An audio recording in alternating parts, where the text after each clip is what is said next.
Ya pemirsa, menurut laporan Industri Halal 2023 yang dirilis platform belanja daring Alibaba.com, Indonesia menempati peringkat pertama sebagai negara dengan basis pembeli produk halal terbesar di wilayah Asia Tenggara. Adapun jenis produk yang paling banyak diburu masyarakat yakni fashion muslim, kemudian produk perawatan kulit dan juga cemilan halal. Indonesia menempati peringkat pertama sebagai negara dengan basis pembeli produk halal terbesar di Asia Tenggara menurut laporan Industri Halal 2023 yang dirilis platform belanja daring Alibaba.com. Sementara itu untuk pasar global, Indonesia berada di peringkat ke-7 setelah Amerika Serikat, Pakistan, Bangladesh, Mesir, Inggris, dan Arab Saudi. Laporan yang disusun bersama Malaysia External Trade Development Corporation itu juga menyebutkan Indonesia diakui sebagai salah satu pemasok utama produk halal karena negara ini memiliki warisan Islam yang kaya dan pemahaman budaya yang mendalam. Berdasarkan laporan Industri Halal Alibaba.com 2023, produk halal yang mencatatkan pertumbuhan tertinggi dari segi pembelian adalah pakaian tradisional muslim, syal, produk perawatan kulit, dan cemilan halal. Naiknya permintaan terhadap pakaian muslim didorong oleh populasi muslim yang terus bertambah dan keinginan untuk berpakaian sopan sesuai budaya. Selain itu, pembelian kerudung dan syal juga mengalami peningkatan bukan hanya di kalangan wanita muslim, tetapi juga di kalangan non-muslim yang menyukai gaya dan fleksibilitas dari syal sebagai aksesoris. Untuk industri perawatan kulit, permintaan akan produk bersertifikasi halal ikut naik seiring dengan keinginan pembeli untuk menggunakan opsi yang alami dan natural. Konsumen baik muslim maupun non-muslim mencari produk perawatan kulit yang bebas dari alkohol, bahan-bahan berbasis hewani, dan zat-zat terlarang lainnya, seperti produk perawatan kulit bersertifikat halal menjadi pilihan yang populer. Berbagai sumber IDEX Channel.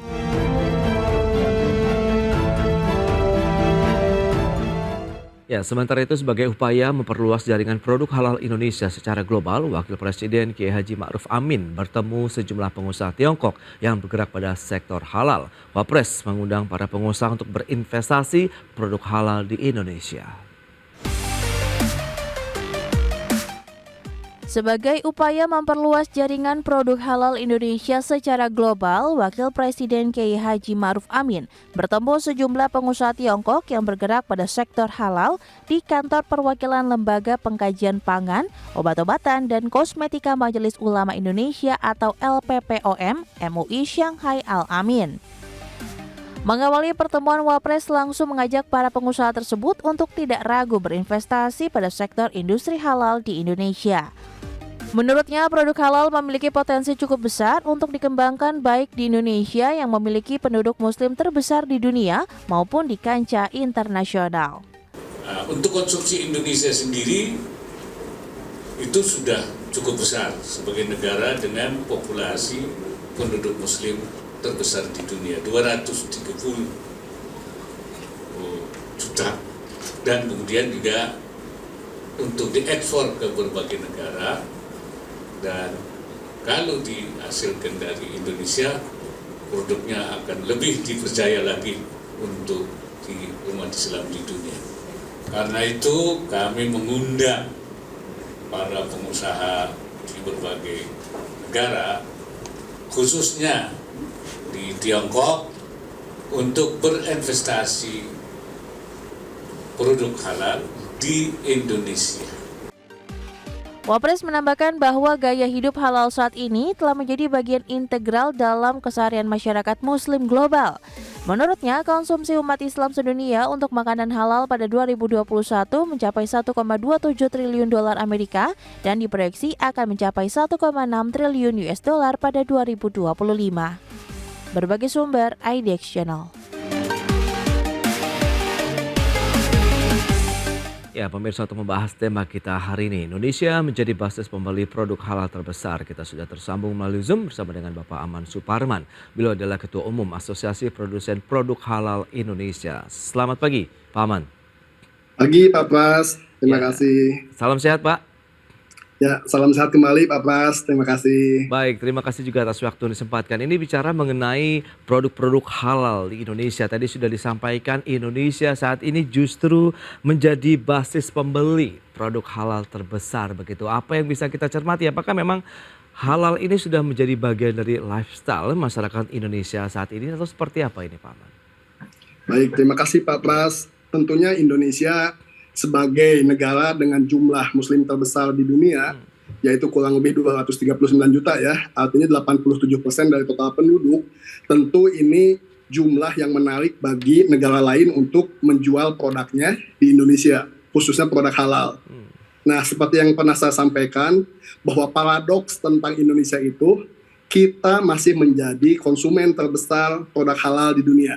Oke. Nah, insya Allah mudah-mudahan 2024 ini waktu yang tidak lama lagi Pak Pras, kita ingin punya visi menjadi produsen produk halal terbesar di Indonesia. Mudah-mudahan itu terwujud Pak Pras gitu.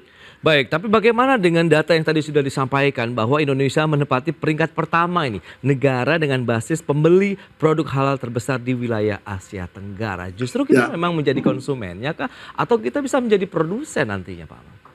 Ya, tentu ini harapan kita semua. Kami di APPHI sebagai produsen yang memproduksi produk-produk halal ya, tentu ada di makanan dan minuman, ada fashion, ada farmasi, dan tentu produk lainnya. Kami sebenarnya berharap pemerintah itu sudah sangat bagus ya, animo terhadap produk halal ini, dari mulai BPJPH di Kemenak, di PPIH di Kementerian Perindustrian, dan KNKS yang dibuat untuk mendukung supaya Indonesia menjadi produsen produk halal Indonesia. Tapi faktanya sampai saat ini, di waktu yang tidak lebih kurang lebih 1 tahun lagi, Indonesia menjadi market yang dijadiin target market sama negara lain untuk memasarkan produk halalnya gitu Pak Pras. Jadi kurang lebih 2 minggu yang lalu saya ikut diskusi di ASEAN ya, pengusaha-pengusaha di ASEAN itu mereka memang mentargetkan Indonesia untuk menjual produk-produknya, khususnya produk halal di Indonesia. Ini tantangan kita tersendiri Pak Pras. Oke. Nah, kalau itu menjadi tantangan, lantas bagaimana bahwa memang Indonesia kah akan terus menjadi pangsa pasar dari produk-produk halal luar negeri kah? Kalau memang tadi kan sudah disampaikan, bahkan Wapres saja sudah harus ke China begitu untuk menarik lagi nih minat investor, kemudian minat bahwa mereka bisa menawarkan atau menjual produk-produk atau bahkan membuat produk-produk halalnya di Indonesia. Anda melihat bagaimana? Apakah ini menjadi challenge tersendiri bahwa justru mereka yang harus berinvestasi di Indonesia kemudian memproduksi produk aneka produk halal di Indonesia atau bagaimana nih?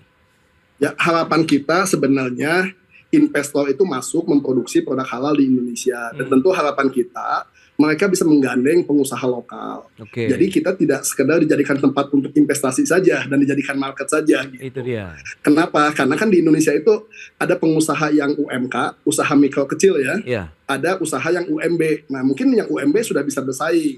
Tapi yang UMK ini yang harus jadi perhatian kita semua. Karena jumlahnya nggak kecil, 56 juta. UMKM di Indonesia tahun 2022 gitu. Betul. Nah, pertumbuhan tertinggi ini menarik, saya ada data begitu. Dari segi pembelian ini adalah pakaian tradisional Muslim, kemudian shawl, produk perawatan kulit dan cemilan halal. Nah, apakah memang ini yang paling banyak diburu begitu kalau kita bicara mengenai produk-produk halal di Indonesia atau Anda melihat ini hanya sebagian kecil saja? Betul, kita lihat mungkin ada beberapa produk ya sudah menjadi gaya hidup seperti tadi beauty business.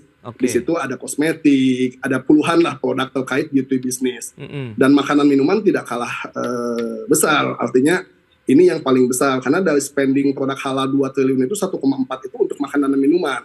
Sehingga harapannya kita di Indonesia itu mempersiapkan karena 2024 itu Mas Pras ini 17 Oktober itu tidak lama lagi, kurang lebih 13 bulan. Dan itu kena kita wajib halal. Artinya, kalau kita tidak siap, apalagi selalu Kepala BPJPH mengatakan bahwa akan ada sanksi setelah wajib halal diterapkan. Ini kekhawatiran kami semua sebagai produsen produk halal yang ada di Indonesia. Baik, tapi kalau saat ini pangsa pasar dari produsen lokal begitu ya untuk produk-produk halal ini bagaimana? Apakah sudah menjadi tuan rumah di negeri sendiri kah atau seperti apa? Ya, kalau boleh saya katakan mungkin untuk makanan minuman kita masih bisa menjadi tuan rumah karena makanan minuman memang sudah teredukasi dan menjadi gaya hidup dari dulu. Tapi khusus produk fashion, kita harus akui bahwa tadi disampaikan mungkin di acara sebelumnya bahwa tekstil kita itu digempur dengan produk-produk import ya. Tentu termasuk produk halal. Tadi disampaikan ada sal atau lebih tepatnya mungkin hijab, ada pakaian muslim, ada produk-produk lain yang notabene memang barang impor dari China dan beberapa negara lain gitu. Oke. Itu sih harapan kami gitu. Nah, kalau lantas bagaimana dengan sertifikasi bahwa ini kan menjadi salah satu kunci yang menjamin satu produk itu halal begitu dengan adanya Betul. sertifikasi. Nah, lantas Jadi bagaimana? Indonesia punya Itu target dia. 2024 itu mensertifikasi 10 juta produk yang ada di Indonesia. Oke. Sampai bulan September, 11 September itu kita baru mensertifikat 2.460.000 sekian. Artinya sampai akhir tahun kita cuma 3 juta. Oke. Jadi mungkin harapan kita punya waktu 1 tahun, mudah-mudahan 2024 target 10 juta sertifikasi produk itu bisa tercapai Pak Pras gitu. Dengan political will dan keinginan kita semua ya, dari semua stakeholder produk halal gitu. Itu tantangannya seperti apa? Sertifikasi masyarakat, pelaku usaha UMKM begitu yang memproduksi produk halal ini sudah cukup terliterasi, edukasi yang sudah cukup masif, kemudian pemahaman dan pendampingannya juga seperti apa? Secara umum sudah bagus. Dulu kita mengenal LPH itu ya sebagai garda terdepan itu cuma satu. Lembaga pemeriksa halal sekarang sudah ada lebih dari 55. Oke. Artinya pemeriksa halal pun sudah banyak, edukasinya cukup gencar. Cuma yang disayangkan budget untuk membantu UMKM itu masih sedikit Pak. Gitu. Jadi ada namanya program Sehati, sertifikat halal gratis. Itu targetnya tahun ini aja cuma 1 juta. Dan faktanya meskipun biayanya 350, tentu ada LPH biayanya yang katanya 300.000, faktanya di lapangan kami sebagai produsen mengeluarkan uang lebih besar daripada itu Pak. Gitu. Wow, itu di bagian mananya tuh gitu. Pak Aman? Kenapa tidak bisa sesuai? Karena kan ini arahan pemerintah yang seharusnya sudah cukup hierarkinya jelas begitu ya, dari atas ke bawah begitu. Jadi memang secara aturan, saya harap sih pemerintah itu punya komitmen untuk membantu UKM-nya, bukan mengambil uang dari para pengusaha. Oke, Nah BPJPH ini menarik untuk yang kecil itu 350, yang sedang itu 5 juta, dan yang besar itu 12,5 juta. Ya. Tapi faktanya ditambah biaya audit dan lain-lain, itu bisa di atas 20 juta Pak. Gitu untuk yang besar. Nah untuk yang kecil sendiri, di samping program yang Sehati ya, yang sertifikat halal gratis, Oke. Safe Declare tentu ada yang reguler. Dan ini kesulitan kita Pak. Jadi mungkin kalau boleh kita bicara mewakili para pengusaha, proses sertifikasi itu terlalu lama Pak. Oke. Gitu, sehingga ada yang sampai berbulan-bulan, bahkan ada anggota kami yang proses sertifikasi itu nunggu sampai 1 tahun. Ini yang kita sayangkan. Oke. Komitmen pemerintah. Lamanya untuk di bagian yang membantu. mana nih Pak Aman? Kalau misalnya kan semua sekarang sudah dipangkas birokrasi bahwa tidak ada lagi yang harus bertele-tele dan membutuhkan banyak meja begitu untuk dilalui untuk bisa mendapatkan satu sertifikasi ataupun izin. Nah ini di bagian mananya kalau memang proses sertifikasi ini menjadi salah satu tantangan prosesnya. Padahal targetnya 10 juta sampai dengan 2024. Sekarang saja Anda katakan baru 2,4 juta begitu.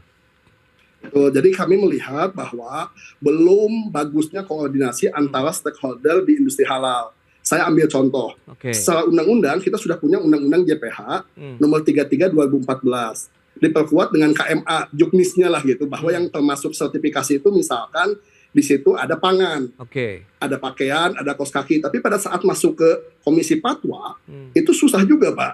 Komisi Fatwa berpendapat itu tidak usah disertifikasi. Nah hal-hal seperti ini yang membutuhkan kesamaan visi, sehingga yang jadi korban itu pengusaha gitu. Menunggu lama, tidak bisa disertifikasi karena pemahaman tiap orang beda. Harusnya kita mengacu ke satu undang-undang yang sama gitu. Itu sih harapan kita Pak. Gitu. Wow, kalau begitu yang sangat mendasar sekali begitu ya. Karena pun akhirnya pelaku usahanya bingung ini harus sertifikasi atau tidak. Baik, semakin menarik kita akan bahas lebih lanjut di segmen berikutnya. Kita akan jeda sebentar ini Pak Aman dan pemirsa. Ya, makasih. Tetaplah bersama kami. Ya pemirsa, di tengah upaya pemerintah meningkatkan daya saing produk halal nasional, salah satu perusahaan nasional masuk ke dalam bisnis jaringan halal di Indonesia yang fokus pada produk-produk herbal. Dengan populasi muslim yang mencapai 1,8 miliar jiwa, pertumbuhan ini membawa dampak positif pada perkembangan ekonomi. Di tengah upaya pemerintah meningkatkan daya saing produk halal nasional, PT Herba Penawar Al-Wahida Indonesia masuk ke dalam dunia bisnis jaringan halal di Indonesia yang fokus pada produk-produk herbal. Direktur Utama HNI Agung Yulianto menyatakan pihaknya terus menggenjot penjualan produk kesehatan dan consumer goods halal dengan menghasilkan 100 produk halal berkualitas yang dikonsumsi dalam negeri. Mengembangkan UMKM nasional, kami memang dari awal sangat senang dengan UMKM. Sehingga kita mencari vendor-vendor kita ini di samping anak perusahaan sendiri adalah para vendor strategic partner ya. Untuk sebagai vendor kami kembangkan dari kecil misalnya. Ini ada PT Adef Natural Indonesia. yang memproduksi sabun batangan, kolagen, dan berbagai sabun. Dulu ketika belum bergabung dengan HNI, karyawannya hanya 20, pabriknya hanya 72 meter persegi. Sekarang pabriknya sudah 5.000 meter persegi, karyawannya 200.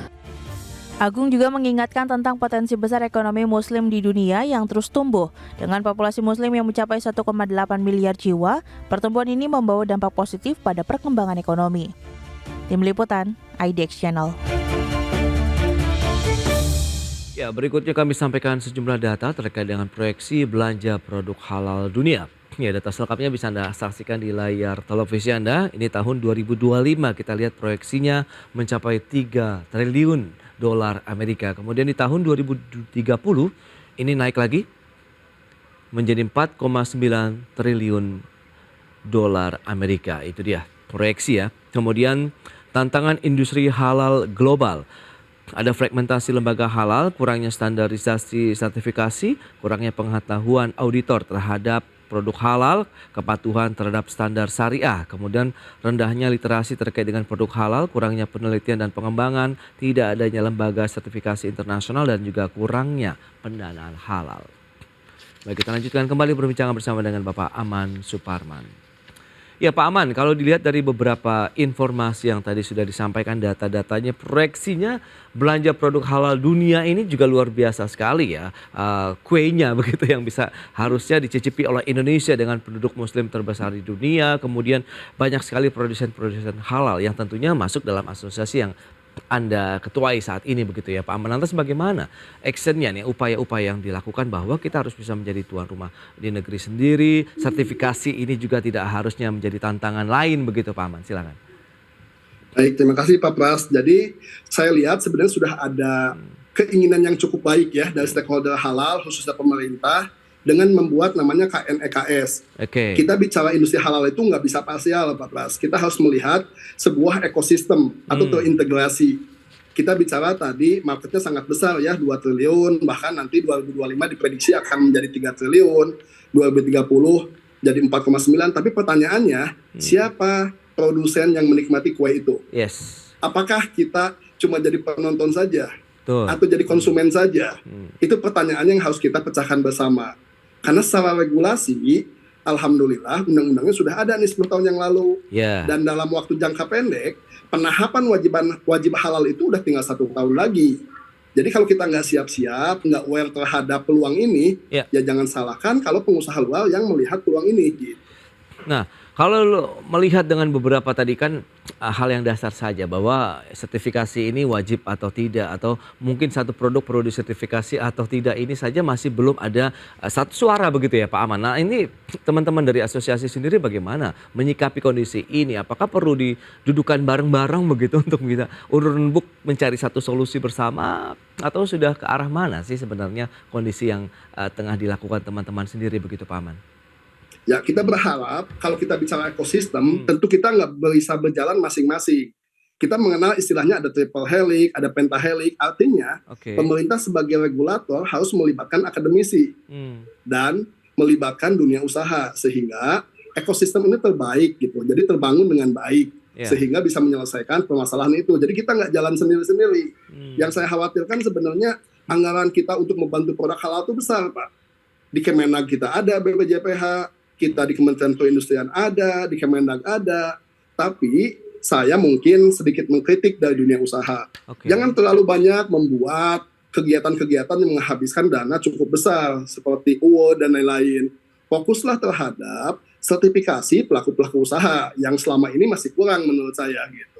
Itu harapan kita Pak, jadi pemerintah sudah ada lembaga namanya KNEKS, yang bisa nge-lead, yang bisa istilahnya meramu semuanya, tinggal kita sebagai stakeholder halal terus mengawal bahwa ini berjalan dengan baik gitu. Saya tetap optimis Pak Pras gitu. Oke, dan menarik ini Lembaga Pengkajian Pangan, Obat-obatan dan Kosmetika Majelis Ulama Indonesia LPPOM MUI ini ya, saat ini kan sudah memiliki 4 kantor perwakilan di luar negeri. Salah satunya di China begitu, di mana ada 1.000 perusahaan dan lebih dari 7.000 produk dari China ini telah memperoleh sertifikat halal melalui kantor perwakilan LPPOM MUI di Shanghai. Nah, ini bagaimana tanggapan Anda Pak Aman?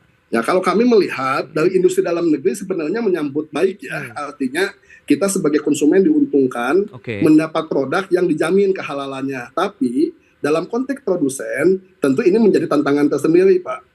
Itu 1.000 pelaku usaha dengan 7.000 itu nggak sedikit. Yes. Artinya kalau kita industri dalam negeri tidak didorong dan dibantu, artinya tidak ada peran pemerintah untuk supaya kita bisa kompetitif. Yang saya khawatirkan kita kalah bersaing, bahkan kita menjadi penonton di negeri kita sendiri gitu, Pak. Jadi uang yang gede, kue yang gede itu bukan kita yang menikmati, tapi perusahaan-perusahaan asing gitu. Dan akan terus-menerus menjadi basis pembeli produk halal terbesar begitu ya. Betul. Oke. Lantas bagaimana upaya-upaya sinergi, kemudian bagaimana juga komunikasi yang dijalin sehingga semuanya bisa bergandengan tangan ini Pak Aman? Nah, jadi kita terus berharap bahwa pemerintah khususnya DPR ya punya political will yang bagus. Artinya pemerintah itu mengalokasikan dana yang lebih besar untuk membantu UMKM kita, Pak. Gitu. Nggak cuma 114 miliar, nggak cuma 200 miliar. Artinya banyak UMKM yang butuh dibantu dan dipermudah gitu. Jadi kita nggak dipersulit nih gitu sampai ada sertifikat yang keluar lebih dari 1 tahun, ada yang 4 bulan gitu. Di sisi lain perusahaan-perusahaan besar yang budgetnya besar itu bisa lebih cepat. Itu tantangannya, Pak. Gitu. Ya, tapi kan kalau memang hal yang mendasar bahwa ini perlu atau tidak, ini kan perlu harus segera dituntaskan, Pak Ahmad. Jadi memang sudah jelas, atau sebenarnya sekarang sudah jelas produk mana saja sih yang masuk dalam kategori bahwa ini harus ada sertifikasi halal. Jadi ini yang ironis, Pak. Jadi kita itu memang belum bagus lah koordinasinya. Contoh, kita sudah jelas ada undang-undang GPH bahwa produk itu bukan cuma makanan dan minuman. Bahkan diperkuat dengan KMA 748. Bahwa produk itu ada barang gunaan, artinya ada passion kan tadi disampaikan. Tapi di Komisi Fatwa sendiri menilai itu belum perlu disertifikasi. Itu kan yang lucu, Pak, ironis gitu. Jadi kita kadang-kadang pengusaha bingung, ini pemerintah maunya apa gitu. Kita kan mau disertifikasi atau enggak. Di sisi lain 2026 barang gunaan itu menjadi wajib. Artinya kalau tidak disertifikat kita ada dendanya. Tapi di sisi lain di Komisi Fatwa itu mengatakan tidak usah disertifikasi. Cuma surat ketetapan syariah. Ini kan kita jadi bingung sebagai masyarakat ataupun komunitas dunia usaha. Gitu. Nah Oktober 2024 target ini bagaimana kalau misalnya sertifikasi halal dari semua produk-produk yang dijual di Indonesia? Apakah bisa terkejar? Ya ini kita tetap optimis bahwa pemerintah artinya dari 10 juta itu insya Allah akhir tahun kita bisa 3 juta, Pak Pras. Nah tantangannya dalam waktu 1 tahun ke depan kita harus mengejar 7 juta supaya mencapai target di 2024 itu 10 juta. Tapi ingat, jumlah UMKM kita tuh ada 56 juta, Pak. Artinya, pada saat di sisi lain wajib halal, tapi di sisi lain UMKM banyak yang belum disertifikasi. Ini ketakutan kami di dunia usaha, menyikapi aturan yang tumpang tindih dan nggak jelas gitu, kepastian hukumnya, Pak. Gitu. Iya. Sementara ada target yang harus dipenuhi, sementara volumenya justru ini dari rentang waktu nampaknya cukup sulit kalau bisa terpenuhi semua, begitu ya, Pak Aman ya. Tentu ini menjadi tantangan tersendiri dan semoga nanti ada solusi begitu di paling tidak akhir tahun kita lihat apakah dari target 3 juta bisa tercapai kemudian mengejar 10 jutanya baru mungkin nanti kita pikirkan sisanya begitu mengingat tahun depan tahun 2024 juga ada tahun politik juga begitu ya Pak Aman ya. Ya, jadi momentum itu sebenarnya menurut saya positif, Pak. Di tahun politik ini harapannya stakeholder halal bisa mendorong calon pemimpin atau pemimpin yang sudah ada untuk menjadikan isu ini tuh isu yang strategis, Pak. Karena undang-undangnya sudah mau diterapkan wajib, di sisi lain pemerintah masih sibuk dengan agenda masing-masing gitu. Ini harapan kita semua gitu. Karena nanti yang akan jadi korban itu dan pengusaha itu akan cari solusi sendiri, Pak, dengan membuat logo halal sendiri. Faktanya kalau kita lihat di lapangan, banyak produk-produk UMKM yang menggunakan logo halal buatan sendiri. Kenapa? Karena tidak diakomodir sama pemerintah gitu. Dan ini ya itu dia, semoga tidak menjadi satu masalah baru lagi bahwa memang sertifikasi ini kan harus ada lembaga yang jelas begitu ya Pak Aman dan semoga nanti ada win-win solution nih untuk produk halal di Indonesia dan kita tidak hanya menjadi konsumen tapi juga produsen yang diperhitungkan secara global. Baik Pak Aman, terima kasih banyak atas waktu dan sharing yang sudah Anda sampaikan. Selamat melanjutkan aktivitas Anda kembali. Sampai jumpa lagi Pak Aman. Ya, sampai jumpa. Terima kasih Pak Pras. Sehat selalu. Baik pemirsa, 1 jam sudah saya menemani Anda dalam Market Review. Saya Prasetyo Wibowo beserta kerabat kerja yang bertugas undur diri. Terima kasih dan sampai jumpa.